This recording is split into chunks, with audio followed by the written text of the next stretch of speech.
Daily beloved brethren in Christ, loving greetings to you in the blessed name of our Lord and Savior Jesus Christ. Today, February 25th, 2025, Tuesday, Holy Trinity Church Ministries presents Daily Manna. Today's subject, love your loved ones. Love your loved ones. Now let us open our Bibles and read a verse from Colossians 4, chapter 10th verse. If he comes to you, welcome him. May God add his blessings through the reading of his precious word.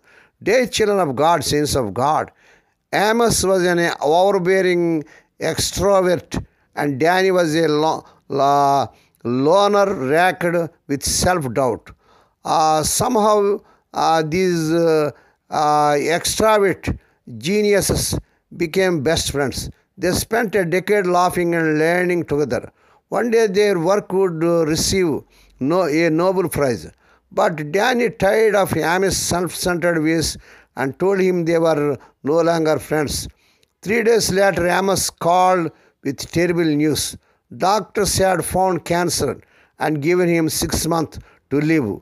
Danny's heart broke. We are friends, he said. Whatever you think we are. Apostle Paul was a hard-nosed visionary and Barnabas a soft-hearted encourager. The Spirit put them together and sent them on a missionary journey.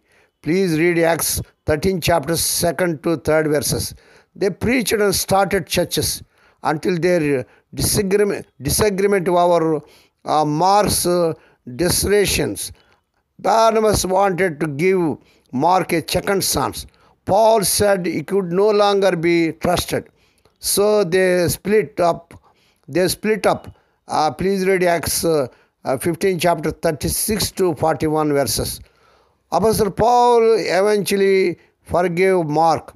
He closed 3 letters with greetings from on commendations for him. Colossians 4 chapter 10th verse.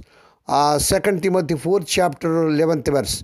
Philemon 1st chapter 24th verse.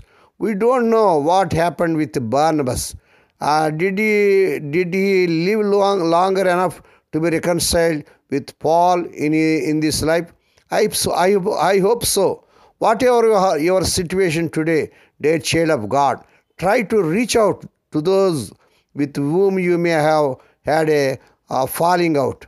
Now is the time to show and tell them how much you love them.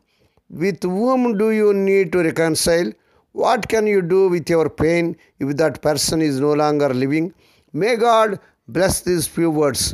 Now let us pray. Dear Heavenly Father, Holy Father, we thank Thee and praise Thee for this blessed morning that was given to us to come to Thee and to meditate upon Thy word. Bless those who are listening daily and regularly.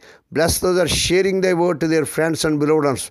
Father God, help us to see that one primary purpose of our lives is to show love to those around us. Lord, we pray for those who are celebrating their wedding anniversaries and birthdays today. Lord, bless them and crown their Lord with the year of mercy, grace and gladness. Perform a new thing in their life. Fulfill their heart's desires. Lord, we pray for the sick and suffering. Lord, touch them, heal them. Let thy healing virtues surge through their bodies. With thy stripes, the people are healed. Lord, we pray let the childless and couple of our children, in the mighty name of our Lord Jesus Christ. We ask the Lord that this week the unemployed youth may be given employment beyond their eligibility. Lord, we pray let the unmarried youngsters get married in this month they desire in Lord Jesus' mighty name. Lord, we pray for the servants serving the vineyard, use them mightily to win many souls. Lord, we pray for the children as they're going out and coming in throughout this day. Deliver them from all dangers and accidents. Give them safe journeys. We commit all these things to the mighty hands. We ask them and give Thee thanks in the blessed name of our Lord and Savior Jesus Christ. Amen. May the grace of our Lord Jesus Christ and the love of God and the fellowship of the Holy Spirit be with us all now and evermore. Amen.